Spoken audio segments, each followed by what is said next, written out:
నమస్తే, welcome to TV 999 news. ఇక వార్తల్లోని వివరాలు చూద్దాం.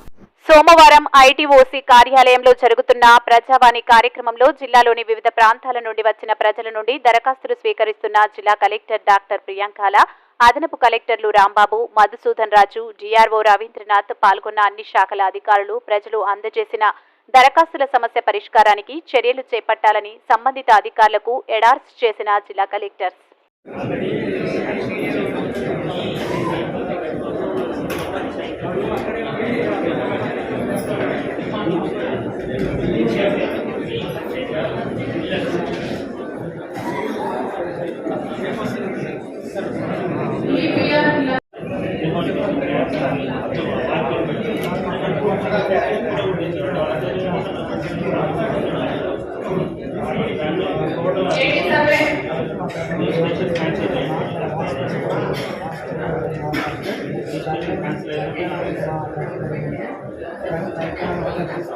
మరిన్ని వివరాల కోసం చూస్తూనే ఉండండి టీవీ 999 న్యూస్.